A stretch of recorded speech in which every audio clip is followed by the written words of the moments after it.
amin'ny fifaliana lehibe indray no ansoina tokatantsika ny amin'ny jinetia tonga ny fotoanantsika izay rahantsika amin'ity fandarana manokana ity zany saingy ataontsika ao anatin'ny larana fampianarana foana zany larana fahatelo amby roapolo zany izy fa fandarana manokana mazava azy moa zany fa ilaina motorina atao anatin'ny fampianarana ilaina ho renesin'ny olona ilaina hoarahan'ny olona manerana amin'izao tontolo izao. Afaka manaraka nareo amin'ny teny frantsay ao amin'ny YouTube Yahushua TV français. Afaka manaraka nareo amin'ny teny anglais ao amin'ny Yahushua TV Yahushua TV zay mihitsy rehefa sita anglais zay. Ny chinois zany dia Yahushua TV chinois. Reo moa zany ny langue azorana dia malagasy moa zany ao amin'ny Yahushua TV malagasy. Afaka mahita ny moa zany ny fandarana ianareo. Avelantsika aloha zany dia arikiva afaka metraka amin'ny teny hoe mpiara-tanana Dadana Iava ho voninahitry ny ranomasina iariva afaka atsika. Saotra betsaka dadamarany amin'izao fotoana izao izay ahafana manazava mampianatra ny olona ny fahamarinana ho voninahitry ny ranomasina. Ilay andro ny fahamaliana fametrahana ny fahamarinanao, fametrahana ny voninahitranao. Taio izao teny izao dadamala Iaiava, aroka ho hamarinanao mandrakariva ny teny ho voninahitry ny ranomasina isan'andro zany. Dia apetraka ho ampiara-tananao ny teny izay ambarako sy rehetra teny hozaraina amin'ny tsirairay avy ho fahafantarana ny olona ny fahamarinana dia ny fahamarinanao. Saotra betsaka dadamala Iaiava aho amin'ny anaranao Yahushua naovana izany teny rehetra izany. Amen. Fandarana manokana ny fandarantsika androany ataontsika hoe larana fahatelo amby roapolo raha fampianarana indray ny ambasadorany Yahushua Eliana no mandroso tokatantsika eny amin'ny teny ity ary amaly ny fanontaniantsika rehetra izay apetraka avy hatrany angamba manarana telefona eo amin'ny écran mba ahafahany olona mandefa SMS. Ataontsika SMS ny antony be dia be ilay tapatapaka, be dia be ny tapatapaka mety isy koa avy any ampitan-dranomasina dia efa mesazy raha telefona no sahirana be tsika fa SMS tsy maintsy tonga ary tsy maintsy voavaly daholo rehefa SMS zany dia ilazana zany tsika fa atao avy SMS ny izy 032 86 663 98 032 86 663 98 zay antsika rehetra izay manaraka amin'ny radio dia mety tsy mahita an'ilay numéro telefona nareo dia izay naveriko izay 032 86 663 98.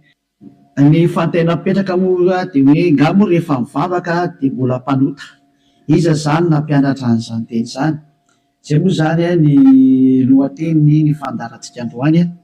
Izy moa zany milaza fa rehefa mpivavaka na hoe manaradia an'izany zanak'Andriamanitra zany dia mpanota ny dikan'izany, afaka manota. Dia izay mihitsy moa zany ny tena iainan'ny olona sy arahan'ny olona mbola afaka manota mihitsy fa io zanak'Andriamanitra io rehefa maty dia noentiny daholo ny fahotana ary namelany fahotana izy tamin'ny izy maty teo amin'ny hazo fijaliana ary ny dikan'izay dia afaka manota foana amin'izay ny olombelona. Dia moa zany ny tena zavain'ny olona rehetra manerana azy tontolo izao zany zay ilay mpanaradian'i Jesosy rehetrarehetra zay hoe afaka manota daholo ny olona rehetrarehetra ary izy afaka manota iny dia ny antony dia satria efa in'ilay zanak'Andriamanitra iny no ny mitondra ny fahotana sy ny karazany ka afaka manota intsony.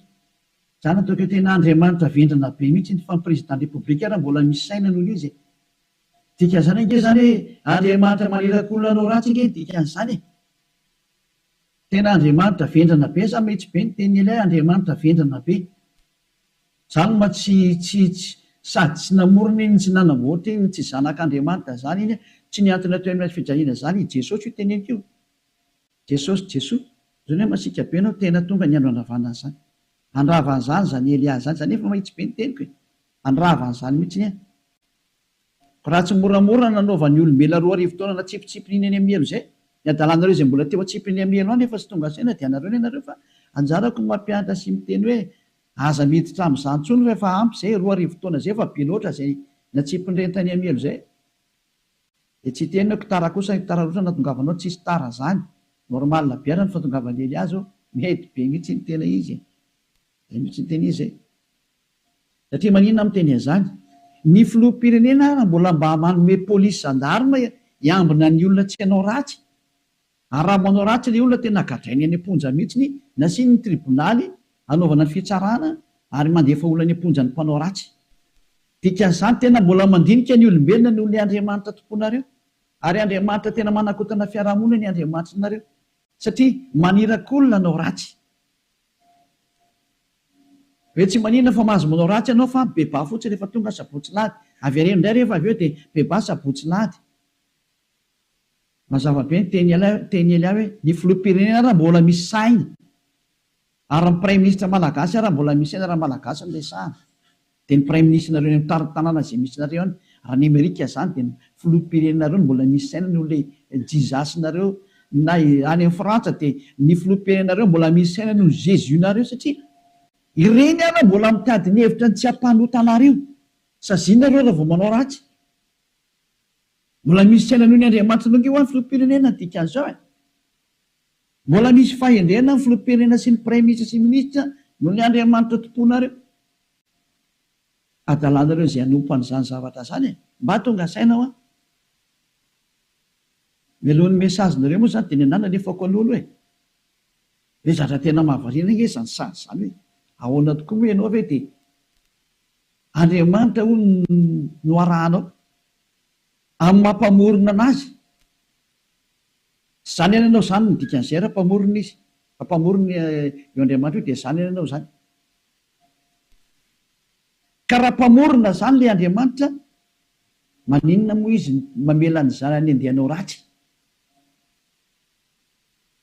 raha Andriamanitra zany na ny ankonany anao ratsy fa ny tena Andriamanitra dia zao tsy manaiky ny ankonany anao ratsy novi tahaka ny ray aman-dreny mananjanaka dia tsy ndray aman-dreny mihitsy aniraka ny zanany hoe andana manao ratsy fa mifona fotsiny aminay ialahy rehefa avy eo ohatran' izany ankely sary dana mangalatra ialahy dia rehefa azo lahy daholo zatra rehetra dia veny aty amin'izay mifona efa nazo aloha lahy zay dia avelako rehefa avy eo indray iverina indray rehefa rapitso indray jangatsanga indray anao rapitso dia mifona fotsiny indray rehefa avy eo ohatran'izany ange ty sary ty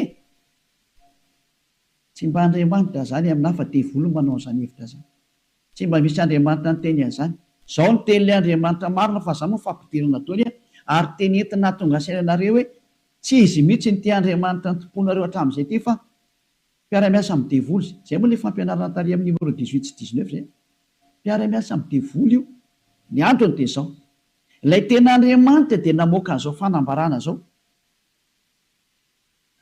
aza manota intsony zay ny tena baiko n'ilay Andriamanitra tena marina hoe aza manota intsony ka raha izay Andriamanitra tena marina zay ny namoaka an'izay baiko zay aza manota intsony zay ahoana moa zany ianao ny lasa mbola misy miteny hoe mahazo manota kambo fa netin'ilay zanak'Andriamanitra ny fahotanao dia afaka manota anao fa mibebaka fotsiny rehefa avy eo tena zany rehefa te ny feon-demony ny teny izy ohatsy rehefa tsika ny histoiran'ilay vehivavy janga ilay vehivavy janga any dia zao rehefa nijangatsanga izy dia tratrany olona dia nomelohan'ny olona ary nandeha hovonora rehefa nentina teo amin'ny Joshua izy dia hoy Joshua hoe zay tsy nanota taminareo naoka hitorabato azy voalohany zany ny tenin'ilay zanak'Andriamanitra tena marina zay kanjo moa zany hiala daholo ny olona tsisy afaka nitorabato satria samy mpanota daholo dia izy amin'izay Joshua mantsy an'ilay olona hoe raha vehivavy eo nakaiza daholo ilay olona naiky hamonanao teo dia tsisy eo tsony tompoko tsy nisy nanameloko anao va dia tsisy io tsisy io izay Joshua hoe za koa tsy manameloko anao tsony teo zany le fanadiovana teo za tsy manameloko anao tsony zany hoe nodiovina ilay vehivavy nomboka teo hoe za tsy hitondra fanamelona anao tsony fa izao kosa manomboka eto aza manota intsony ianao izany hoe izay olona ny fanena tamin'ilay zanak'Andriamanitra tena marina dia nahazo an'izay teny izay taona hoe manomboka eto aza manota intsony zay ny tena ny fanena tamin'ilay zanak'Andriamanitra maro matoa zany nareo mbola manota mandrak'androany tsy ilay zanak'Andriamanitra tena maro ny fanena taminareo fa devoly ny fanena taminareo alay tomponareo tena devoly akitsira fotsiny zao Lovaka itsika zay tantara zay. Zay ihany dia efa ampiandiniana ireo ny zavatra rehetrarehetra zany zay. Zay ihany dia ampiandiniana ireo ny zavatra rehetrarehetra zay. Aloha jerevantsika mba ampidirina kely angamba ty teknisianina. Jaona toko fahavalo andiny fa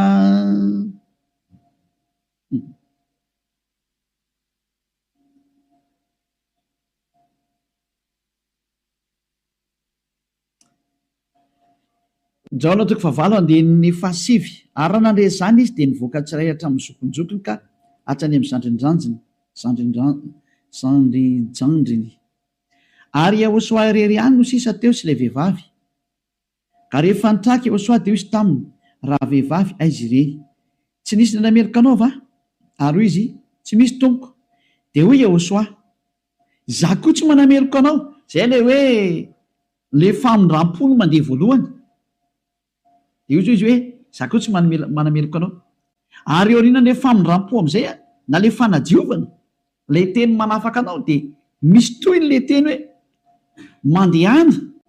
Ary amin'izao sisa izao aza manota intsony. Zay zany no toy ny teny Yahosoa hoe aza manota intsony aorianan'izao zavatra niaonanao tamiko izao. Aza manota intsony ianao. Zay ny voalazan'ny teny marina zany zay. Zay ilay hoe tsy maintsy mandeha le famindram-pony Yahosoa le fanadiovany. Aorianan'izay aza manota intsony. Aneny Jesosy kosa dia manontany foana. Fa rehefa avy eo mifona indray dia manontany ihany dia mifona. Jerevantsika deo aloha zay melona tongavan'ny SMS nareo amin'ny fanontanianareo hoe ngamo mbola mahazo manota rehefa tafaraka amin'io Andriamanitra marina io. Valiteny ny divolo miteny hoe mahazo manota. Fa le Andriamanitra marina miteny hoe tsy mahazo manota intsony. Dia dinio izay miaraka aminao zany manao kizy ilay miaraka aminao. Eny izy zay. Antsika aloha hitodika indray tsika any amin'ny teny manaraka indray.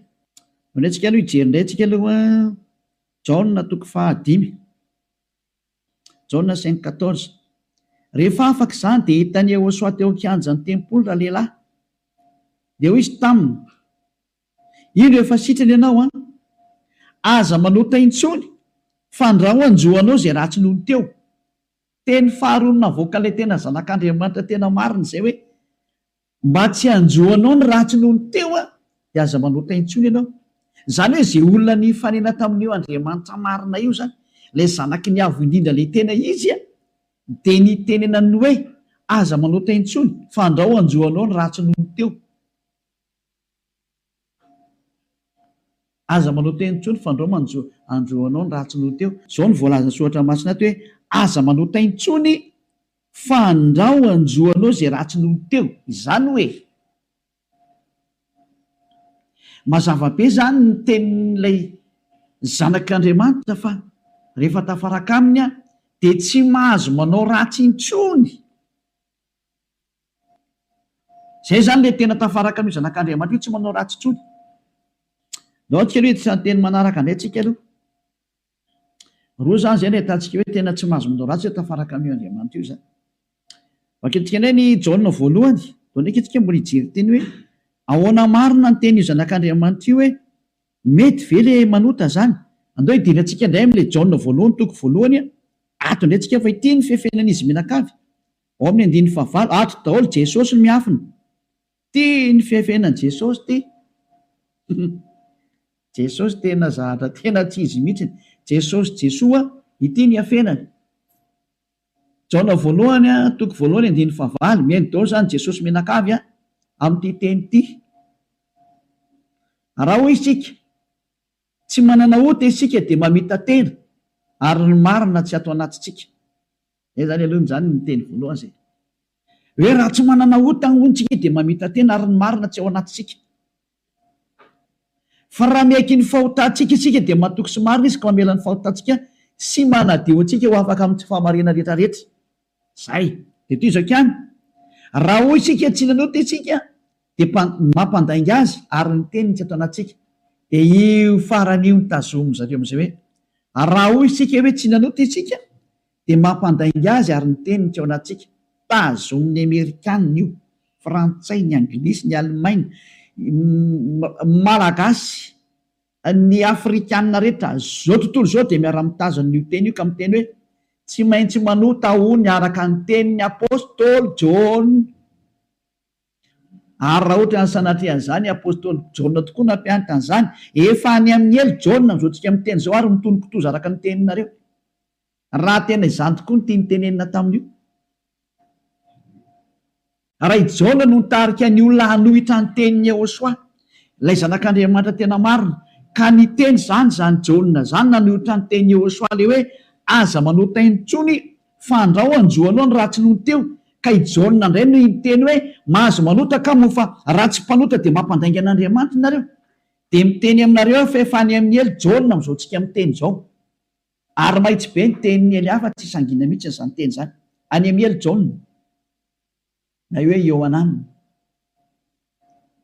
Satria navita nanohitra ny Yehosoa, ka zay manohitra ny Yehosoa na apôstôly na iza na anjely na iza na fanahy masina na fanahy iny, any amin'ny elo zay manohitra ny Yehosoa. Satria ny tenin'ny Yehosoa dia tenin'ny dada Yahva. Tahaka ny Elia tsy manohitra ny tenin'ny Yehosoa mihitsy. Mazava zany zay teny zay. Ka raha io teny io ny afina fenanareo dia miara-mitsipy any amin'ny elo miaraka amin'ny John nareo satria nanohitra ny tenin'ny Yehosoa. Satria ny tenin'ny Yehosoa dia ny teny mihitsy hoe aza manota intsony. Ka raha ohatra ireo milaza fa i John no nampanota anareo, miara-mitsipy amin'ny John any amin'ny elo nareo. Fa tsisy Andriamanitra tia lalan'izay John zany na tia lalanao, fa i John sy ny olombelona dia mitovy ihany. Ka raha nanohitra ny tenin'ny Yehosoa zany John zany any amin'ny elo izy amin'izao miteny zao. Any amin'ny hery tahaka anareo rehetra. Dahora jerevantsika le fandeha le teny azy. Inona tonga ny John ny teny an'io? Ny olona izay mbola tsy tonga amin'ny Yehosoa, raha izy no miteny hoe tsy manana ota za, dia mamita teny izy ary ny marina tsy ao anatiny. Izay ny dika ilay aty amin'ny 9 sy 10 hoe raha hoy isika tsy nanota isika dia mampandainga azy. Satria ny olona rehetra tokoa dia tena mpanota daholo, ary ny tenin'Andriamanitra dia milaza mihitsy fa ny olona dia mpanota. Samy nanota izy rehetra ka tsy esy manana ny voninahitra avy amin'Andriamanitra. Reny le izy reny. Raha mbola tsy tonga amin'ny Yehosoa le olona dia tsy maintsy mpanota izy. Izay ny dikan'io teny io. Izay ny dikany hoe raha misy miteny hoe tsy manana ota dia mpamita tena ary ny marina tsy ao anatiny. Satria ianao raha mbola tsy tonga amin'ny Yehosoa dia tsy maintsy mpanota ianao. Ary zany ny ilazana amin'ny Jesosy izay olona miaraka amin'ireny fa olona mpanota ireny satria tsy mbola tonga aty amin'ilay tena izy. Fa ao amin'ilay pisoloky nareo no nandeha. Dia hoy ilay pisoloky mahatsinareo hoe mpanota nareo. Pisoloky io tsy niantona teo amin'ny fijaliana Jehova zatra mpamitaka io. Samy mijery ny marina tsika. Miko anao teo ny tenin'ilay zanak'Andriamanitra, ny tenin'ilay zanaky ny avy indrindra fa miko anao teo e. Kaza mamaly tsony ianao. Fa ny tany sy ny lanitra ho levina hoy Jehosoa fa ny teniko tsy ho levina mandrakizay. Aza hoe izay teny izay. Ka raha ny teny izy hoe aza manota intsony dia tsy misy mahazo manapotika izay teny izay. Matthieu 24 firy angamba nisy loatra efa-tsika kely teny. Hitina kely ihany tsika aloha. Matthieu 24:35 sa 33. Ohatsy rehefa-tsika kely aloha. Matthieu 24:35. Matthieu 24:35. Ny lanitra sy ny tany ho levina fa ny teniko tsy mba ho levina. Ny lanitra sy ny tany ho levina ozy le teny fa ny teniko tsy mba ho levina. Izany hoe le teny hoe aza manota intsony tsy ho levina mandrakizay. Ka raha nisy nandevina an'iny dia vory izay nandevina an'iny. Raha nisy ny teny zany hoe tsy maintsy mpanota nareo ka, tsy maintsy manota nareo ka, dia manohitra an'ilay teny ilay zanak'Andriamanitra amin'ny teny hoe aza manota intsony. Ka raha misy zany nampianatra nareo hoe tsy maintsy manota, dia ny kontra n'io tenin'ilay zanak'Andriamanitra marina io, ary rehefa ny kontra ny teniny dia devoly izay nanohitra anazy. Satria ny teniko izy tsy azo levolina. Zany tonga amin'ny teny hoe tandrema ianao tsy misy John ny teny taminao mihitsy hoe ndany ianao manota fa ny agigenao mahatonga anao miteniteny foana eo. Ianao no te hanao zavatra tsy manjary amin'io Andriamanitra marina io. Ianao no tenao ratsy ihany dia ilay Andriamanitra marina no endrikendrehanao. Daholo aloha tsika anaraka an'ilay teny zany. Ohatrany ohatra mafimafy be ny teninao ambassadeur Yehosoa. Tena tsy mafy zany. Raha ny mora indrindra tokony renisy ny sofinao zany fa tokony mafimafy noho zany no tokony hoeninao satria be izay nahadalana nataonareo izay ve? Tsy hoe heverinareo fa faly aminareo Andriamanitra tokony fampianarana io. izy ve ary miteny hoe aza manota intsony de nareo nefa ry mamaly hoe tsy maintsy manota fa tsy possible mihitsy izy zany. Nareo no te araka amin'le Andriamanitra tsy izy nareo any de ny famarina le Andriamanitra kosa ny potipotenareo. Iza mampanaonao an'izany kosa ny ianao? Daoary Jaona voalohany toko voalohany 9:9. Koa raha hoy isika hoe tsy manana ota isika dia mamita tena ary ny marina tsy ao anatsika. Zay aloha zany le hoe raha misy mbola sy tonga ao amin'ny Ôsoa anao de mpanota ianao ka raha ianao raha mbola sy tonga ao amin'ny Ôsoa no miteny hoe za tomko tsy mpanota intsony de mpandainga ary mpamita tena. Zay no mahatonga an'izay niaraka tamin'i Jesoa rehetrarehetra na Jesoa tsy haiko fazana azy Jésus Jesus niteny daholo nareo hoe mpanota satria tsy mbola tonga ao amin'ilay izy nareo. De tsy maintsy miteny mpanota nareo, porofo mitohaka amin'ny tendanareo fa tsy mbola tonga ao amin'ilay tena le zanaky ny avy nareo fa pisiloko miaraka aminareo sady mpandainga ny pisiloko tsy niantona teo amin'ny fijaliana zany kory na ny kely ary tsy nanitsaka tety kory ny ary ny tongotro io. Toizantsika amin'izay ny 9:7. Fa raha miaiky ny fahotantsika isika, mila miaiky ny fahotanao ianao zany dikan'izay, de mahatoky sy marina izy ka mamela ny fahotantsika. Tena tande mamela izy raha miaiky itsika ary manadio antsika ho afaka amin'ny tsy fahamarina rehetrarehetra. Afaka daholo ny tsy fahamarinanao rehetrarehetra. Hatrany amin'ny fieritreretana ratsy voadio daholo mihitsy. Tsy mety manana saina ratsy mihitsy fa tsara foana ny saina, tsy mety mandeha makany amin'ny zavatra ratsy mihitsy izy fa ho an'ny Ôsoa daholo ny zavatra rehetra. Zay ny fiainany. Ny fiainany dia ho an'ny Ôsoa, velona ho an'ny Ôsoa, miara-mipetraka amin'ny Ôsoa, miaina ho an'ny Ôsoa, Ôsoa ny antony fivelomany. Zay ny olona tena tafaraka amin'ny Ôsoa zay madio tanteraka, hatrany amin'ny fieritreretana madio mihitsy. Toetsika le teny. Ko maninona ary eto misy miteny hoe raha misy miteny hoe tsy manana ota isika dia mampandainga azy. Ka raha mbola sy tonga amin'ny Ôsoa ianao no miteny hoe za tsy mpanota dia mpandainga ianao. Any amin'ny Jesosy tsy misy an'izany afaka amin'ny fahotana zany. Ao amin'ny Jesoa tsy misy an'izany afaka amin'ny fahotana zany. Zay ny dikan'izany.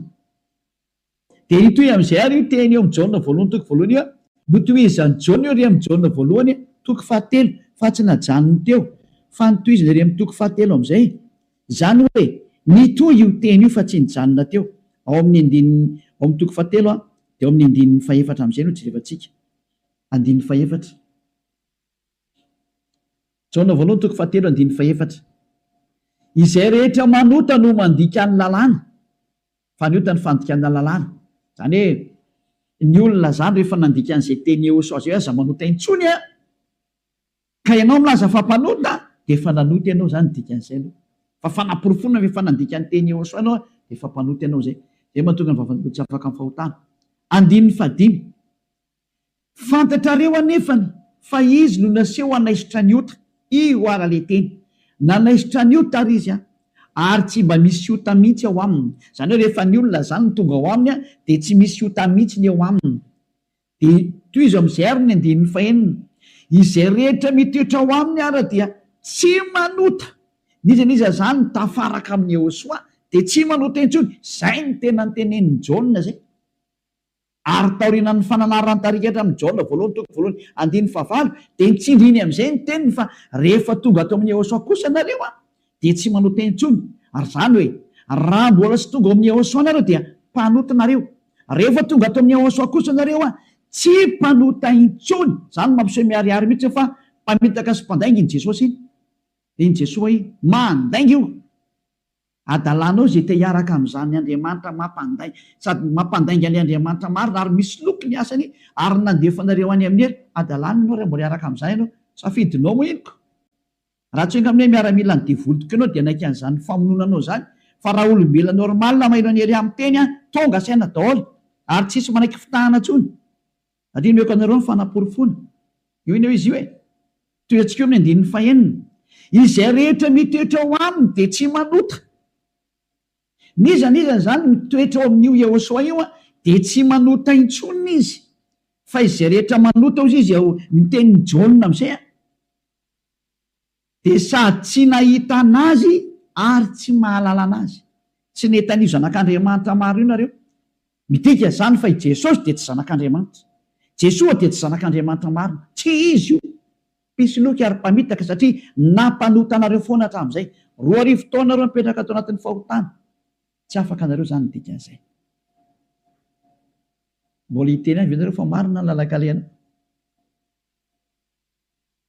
Toezatsika ihany ny teny Jaona satria Jaona ihany nampangainareo de aleo Jaona koa ny namafy ny teniny. Jaona voalohany ihany 7:9 daoarany.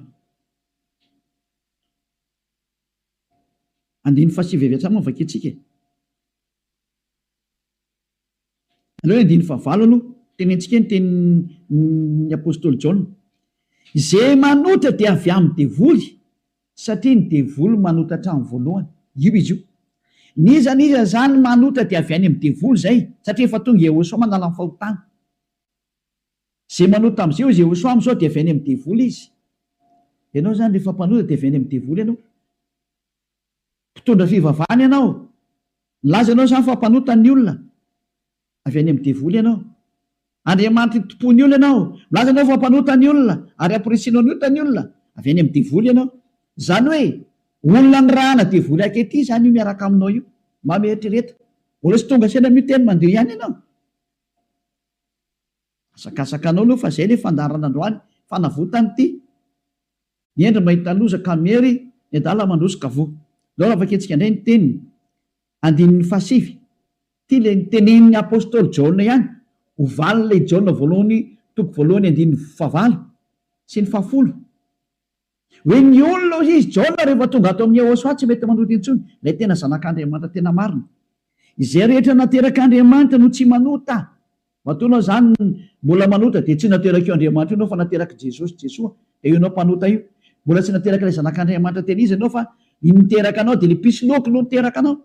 Ilay mpamitaka no niteraka anao. Fa ilay Andriamanitra tena marina tena manizingizina mihitsy netrany amin'ny Jaona apôstôly tsy nivadika tamin'ny teny Jehosoa izy. Fa nitazomy ny teny Jehosoa hoe izay rehetra nateraka io Andriamanitra io dia tsy manota. Satria maninona izy izy? Satria ny voany mitoetra ao anatiny ka tsy mahay manota izy. Tena nitsindriana fandroany. Tsy mahay manota izy. Fa maninona hoy satria nateraka Andriamanitra. Izy zany nateraka io Andriamanitra io dia tsy manota intsony. Fa zay nateraka iny devoly io manota foana ary miteny hoe tsy maintsy manota sy ny karazana. Devoly ny rainy. Soratra masina daholo miteny anio a. Tsy misy nidirany Elia mihitsy ny zanona kely fa samy soratra masina jerevantsika. Ary konfirmeny Elia mihitsy ny teny le zanak'Andriamanitra marina. Ilay maty teo amin'ny azo fijaliana hoe aza manota intsony. Zay ny tena teneny ao anatin'ny baibolinareo zany teny zany. Ao anatin'ny baibolinareo zany teny zany fa tsy zany namorona. Andana vakeo fa fanomeko tarihany voavonanomboka ny fandarana. Ao anatin'ny baibolinareo le izy. Ary rehefa avy eo dia nitsindrin'ny apôstôly am'izay zany teny hita zany. Mbola nampiny ao amin'ny Jaona voalohany toko 5. Mbola nampiny teny akaiky indray 9:9. Jaona voalohany 5:18 ty ndray ny teny manaraka. Jaona voalohany 5:18 mbola nitsindrin'ny Jaona daholo ny teniny. Io zany tsy Jaona akory no makany amelo sanatria zany fa ianareo no makany amelo zay nanendrikendrika ny Jaona. Nanendrikendrika ny apôstôly Jaona salary Saolina, salary Ioananina. Ianareo zay nanendrikendrika anazy mitsipy makany amin'ny elo fa tsy satria tena ny teny mihitsimihitsiny. Ty ndray fa naporofona manaraka. Mbola i Jaona ihany no teny aty. Fantatsika fa izay rehetra naterak'Andriamanitra dia tsy manota. Fa izay naterak'Andriamanitra dia miaro ny tenany ka tsy mikasikazy akory ilay ratsy.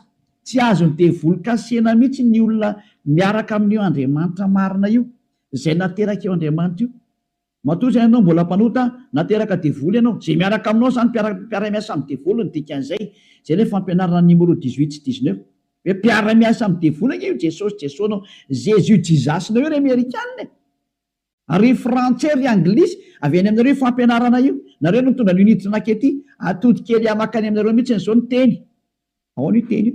Nampianaranareo dao zao tontolo zao lasa mpanota. Ahoana? Pozinareo ny olona. Zao le Jesosy nareo zao. Vao tsy tonga saina ihany. Vonoanareo dao ny olona teto ambony ity tany ity. Matinareo ohatrany amin'ny malagasy rehetra rehetra. nampidirinareo zava-dozany teto amin'ny tanin'ny malagasy, tany amin'ny tanin'ny frantsay, tany amin'ny tanin'ny anglisy, izy tompony ihany moa zany. Andriamanitra tsy izy natsofoko ny tena ampalahelo le sary misy velantsika any zany rehetra zany, fa ny eny ao mahita lozaka meny ny adala mandrosika voe toetsika amin'izay ny teny ary tia nentiko amaranana anazy dia afaka miditra daholo amin'izay tsika amin'ny mesazy satria efa 37 minutes zay ny resako dia afaka miditra daholo amin'izay nareo araka ny bokyny misy ny Hebreo toko 10 andininy 420 ho an'ireo izay milaza fampanota na hoe mifona dia mivavaka dia mifona dia manao ratsy dia mivavaka dia manao ratsy dia mifona moa manao ratsy dia mifona dia manao ratsy dia mifona. Ity ny tenin'Andriamanitra nomena anareo ho an'ilay olona manao an'izany adalana minimanota zany nampianaran'i Jesosy anareo. Jesosy dia jereo zava-doza amina tambo tena fanohitra amin'ny soratra masina mihitsy nge teny izy dia hoe tena devolona mpianatra anareo an'ity resaka hoe tsy maintsy manota ity nareo tsy afaka dia ilay Andriamanitra marina endrika andrianareo ny teny demono ny tazominareo izay koa ny tena point ambony indrindra ato amin'ity fiarahan'Andriamanitra ity satria Andriamanitra io tsy miheno mpanota ka le manafaka anareo amin'ny fahotana mihitsy tsy ekeny hatramin'ny farany mihitsy tsy eken'ireo devoly ireo ary izany ny fampianarana alefan'i Jesosy aminareo Jesus hoe aza atao afaka amin'ny fahotana mihitsy ny fa io ny tena sakafony zareo satria raha vao afaka amin'ny fahotana tafaraka amin'io Andriamanitra io avy hatrany ataony tsy afaka ao mihitsy nareo satria sady mpandainga ny mpangalatra ny mpisoloky ny mpiteny ratsy ny mpanao teny vetaveta tsy haiko intsony izay ataonao rehetrarehetra any izany ny faratsinareo. Andininy 420 Hebreo toko 10 Hebreo 10:26 fa raha minimanota isika rehefa nazo ny fahalalana tsara ny marina minimanota ny atao hoe minimanota dia mifona androany dia mamerina rapitso mifona indray raha afaka pitso mamerina ny ambadika an'izay mifona amin'ny sabotsy mamerina latsinainy mifona amin'ny lahady mamerina amin'ny zoma zany ny atao hoe minimanota raha tsy hainareo dia cercle vicieux miverina eo foana io ianao mihitsy n'izany voateny zany ianao izay mijery tsy mihaino anahy io ary le tena tsy te hainy kanefa tsy maintsy mihaino ianao fa mamono anao ty teny teny ty teny ty ny mamono anao sy mamely anao na manavitra anao rehefa ranao ny teny marina ny Hosoa ilay zanak'Andriamanitra marina hoe za tsy hanao teny intsony dia anatona ty amin'ny Eliana fa tena ho afaka ianao rehefa maka ty dia afitra ianao zay tsy mamono anao ty teny ty fa rehefa tsy raharaha kosa ianao ary tsy vakino anao ty dia zao teny enao zao na ho tapenanao aza ny sofinao na isitrika anaty lavabato ary ianao tsy te hiaina alefanao anatin'ny tany loanao ohatra ny Aotrisy mamono anao foana ty teny ty tsy afaka eo mihitsy ianao ninina ho ataonao teny marina nge ty ao anatin'ny baibolina nge ty daoarany raha minimanota isika rehefa nahazo ny fahalalana tsara ny marina dia tsy misy fanatitra noho ota intsony tsy misy fanatitra ao anao intsony dia mandeha ihany zany ianao mahazo ny famindram-po io dia ny aoriana izay tenin'ny famindram-po izay ohatra nataon'ny Hosoa hoe za tsy manameloko intsony na hoe natao batisa atao amin'ny Hosoa anao dia afaka zay le tena izy zay dia izy amin'izay le zanak'Andriamanitra marina hoe tsy misy fanatitra noho ny ota intsony fa fiandrasana mahatahotra andiny fa 7 amin'ny fitsarana ho tsaraina ianao zany ary fahatezerana mirehitra izay andaniny fahavalo rehetra kosa lasa nivadika fahavalo ianao ny olona minimanota sy mpanota zany dia fahavalon'io Andriamanitra marina io ary miomana ianao amin'ny fandorana anao ary miomana ny any amin'ny fitsarana izay milezana anao zay le hoe ny aza mba maty ianao ho hitantsika eo ny toyny nefa ny teny zao mbola velona zao dia efa mandeha ny fahamaliana tsy misy an'izany miala mora zany intsony zao tadidio zany andron'ny fahamaliana zao efa tapitra treo ny andron'ny fanginana andron'ny fahamaliana zao zay rehetra nanao an'io Andriamanitra marina sy nanambany sy nanao ratsy amin'io Andriamanitra marina io zany nanao tsinitsinina ny teniny sy nanambany ny teniny ela rehetrarehetra tsy misy hafamaina zany intsony zao nanao tsinitsinina ny teniny sy ny asany rehetrarehetra aza mamana tena zany hoe miala maina zany nanao kasiparana ny teniny izy milaza fa afaka amin'ny fahotana izay miaraka aminy ianao ry maneritra hoe tsy manina tsisy an'izany fa ama olombelonao micomprendre anao izy taiza nisy Andriamanitra ny comprendre anao raha ny comprendre izy tsy nalefa ny safidrano raha ny comprendre izy tsy nalefa ny dao zao karazana retina zao raha ny comprendre izy tsy nataony maty ianao ary raha ny comprendre izy tsy natsipiny amin'ny herin'ny olona ary raha ny comprendre izy tokony tsy nandevoziny zanak'Israely fa nandevoziny hatrao mandrak'izao mbola mijaly foana na niverinao amin'ny tany izy mbola fahoriana foana tsy micomprendre anao zany io Andriamanitra io fa asory anatin'ny atodoanao zany. Tsisy Andriamanitra micomprendre anao zany. Ty any ny fantany aza manao taintsony zay ny teneny dia tazoma rehefa te ho any aminy. Izy koa ny tompony lanty eo ka tsy ianao nitsotsotso makany. Efa nyteny izy fa masina ny Andriamanitra reo ary zay raka amiko tsy maintsy masina tahaka. Zay ny dika ilay hoe Matthieu 5:48. Matthieu 5:48 aoko tanteraka ianareo. Aleo zay ny amaranantsika azy tanteraka. Matthieu dia afaka miditra amin'izinareo amin'ny mesazinareo. Mba hafahany be sy ny maro tafiditra daholo dia maliko anazy. Matthieu 5:48.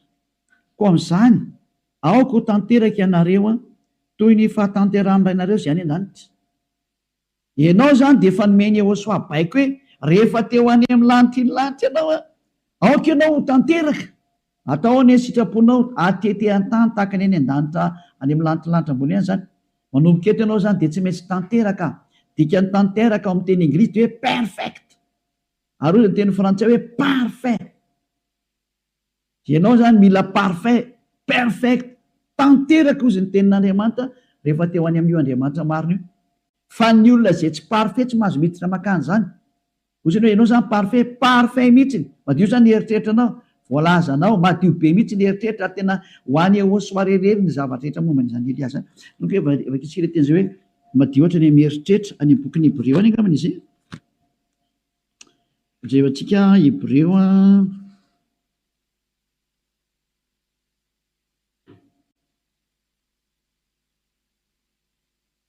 tsy le mainka fanirany Iehosoa zay manaty.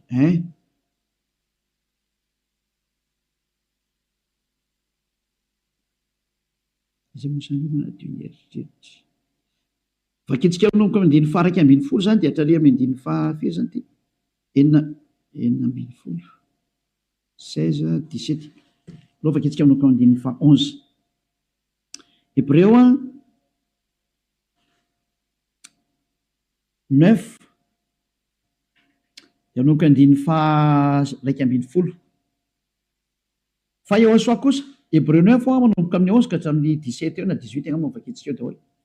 Fa Iehosoa kosa rehefa tonga ompisorona be ny amin'ny zatra tsara ho avy dia namaky teo amin'ny tabernakely lehibe lavitra sady tsara lavitra zay tsy natao tanina, zany hoe tsy misy an'izao zavatra rehetra izao. Ka tsy mba nitondra ranosy lahy izy na ranjanak'omby fa ny rano tenany dia niditra indray mandeha ho any amin'izay fitoerana masina ka nahazo fanavotana mandrakizay.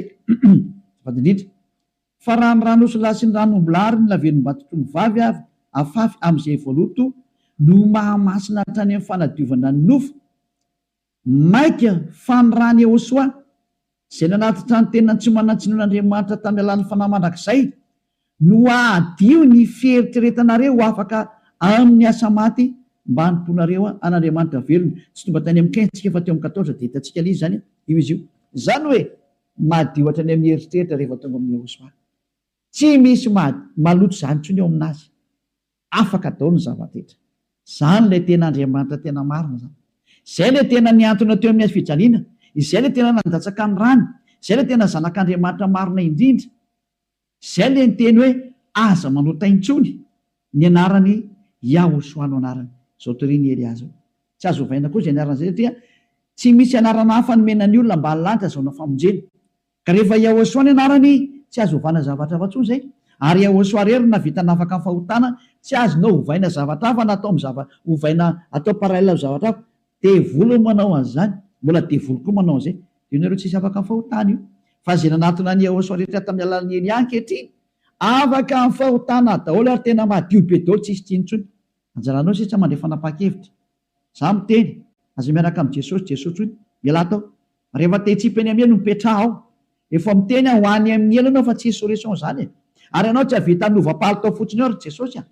Tsy misy Jesosy afaka minova-palitao zany fa 2 taona ianao namono olona zay. Aiza tsony ny vita madika tampoka fotsiny hoe tsika kosa fa tsy manota. Tsy afaka manao an'izany nareo satria manina lay devoly lehibe nareo mihitsy ny eny mihinan-kanina amin'ny fahotana io ka ao namono nareo navelany ho afaka amin'ny fahotana. Tsy afaka ho zany mihitsy nareo zay miaraka amin'ny Jesosy. Moa Jesosy koa tsy afaka amin'izany. Samy voa daholo nareo. Fa endrena andao anatona ny Iehosoa hiaraka amin'ilay Andriamanitra Abrahama zay antsoina amin'ny anarany hoe Yahva. Andao hiaraka aminy. Andao hiaraka amin'ny Iehosoa ary andao hiaraka amin'ny Eliazy ho hitanareo maso mpanavitra zany Eliazy zany, mpamonjy zany, ary tsy manaiky ny faratsiana hatramin'ny farany, tsy manaiky an'io Andriamanitra tsy izy io zany mihitsy. Tonga ny andro andravanany reny ary tena mandrava Eliazy. Zay koa ny asany atao hoe Eliazy, mandrava ny Andriamanitra tsy izy. Mirary izy so antsika rehetra ho faly nandeha izany teny zany. Mialamy Jesosy sy Jesoa, mialamy Jesosy tsy zasy, mahitsy be ny tenin'ny Eliazy. Rehefa te ho ripaka nareo dia mipetraho, safidy io sisa. Ary rehefa te hitsipy any amin'ny elo nareo dia mipetraho. Rehefa niteny taminareo ampiaradia amin'ny devoly io, iraky Satana io hanipy olona any amin'ny elo. Azay ny mission io. Tsy niantona teo amin'ny fijaliana zany io fa laingy zany. Tsy nandatsaka ny rano zany iny, laingy zany, tsisy nataony zany teo. Fa mpamono iny ary tena pisoloky direct fotsiny zao izy. Ny rahan'ny Satana izy amitaka anao mba ino zavatra tsy izy, ary anamboatraboatra lalana hoe Andriamanitra mpamindra fo ka mazo manao ny adalàna ianao fa mpamindra fonga io. Nefa hitanao tsara ny teny teo fa tsy mahazo miditra ny amin'ny lantilanta zany mpanota zany. Fa vitan'i Jesosy, Jesosy ny teny taminao hoe izy mamindra fo fa Andriamanitra fitiavana io be famindram-ponga io Ary raha ny teny dada Eva za mamindra fo am'izay tiako amindrana fo ho an'izay ty azy zany. Fa ny exploité ny devoly zay teny zay hoe izy no mamindra fo ka ataovy ny adalàna. Jereo amin'izany ny fanaovana famitany olombelona, izy no mpamindra fo fa manaova adalàna iny. Dia mitsipaka ny teny dada Eva hatramin'ny farany mihitsy iny ka niendra mahita loza ka miheny hitanao zao ny loza ny teneniko anao, mialamy Jesosy, mialamy Jesoa. Hitanao tsara izy zay, mazava be ny fanazavana teto, afaka nandefa mesazy zao tontolo zao. Samy mieritreritra zay tonga saina manapa-hevitra manarà ny Elia am'izay, manatona ny Elia am'izay. Tonga ny andro hiantsoana farany ana rehetra rehetra. Tena tsy diky mihitsy hoe hiantsoana farany ana rehetra rehetra. Dia mbola mihitsy ny fotoana miazakazala reo. Tonga ny fanapoteny Andriamanitra tsy izy, tonga ny famerenana ny voninahitra ny dadanay Yahva, tonga ny famerenana ny voninahitra inaran'ny Yehosoa, ilay zokinay maralanay, ilay maty teo amin'ny hazo fijaliana noho ny aminareo olombelona mba hamonjy anareo. Tonga ny famerenana nyzany rehetrarehetra zany ankehitriny. Elia nanao anazy. Zany mahatonga ny Elia miantsoantso anareo hoe dieny mbola tsy mipokany aminao ny atezerany avo indrindra, maiza manapa-kevitra teny zao. Fa tsy maintsy ho tanteraka amin'ity taninareo ty teny ty hoe ho atao miavaka ny manompo an'Andriamanitra marina, Yahva zay dia Yehosoa, sy ny tsy manompo azy. Tsy maintsy ho aseho zay, tsy maintsy iseho zay. Voninahitra ho an-dadamala Yahva, saotra betsaka azytsika ny amin'izay teny mena zay ary ny fandriany Eliady tonga saina daholo rehetra rehetra hitodika ho any amin'ilay mpamorona anareo, ilay tianareo Yehosoa no anarany. Ariva afakitsika. Saotra betsaka dadamala Yahva. Taio zany teny zany. Fa tena teny hitondra soso fahasoavana amin'izay rehetra miaina ary fahatsarana ho an'izay rehetra mandry. Fanavotana ny olona ny anton'izao fampianarana izao ary fiantsoana ny olona hitodika sy hiverina ho any aminao.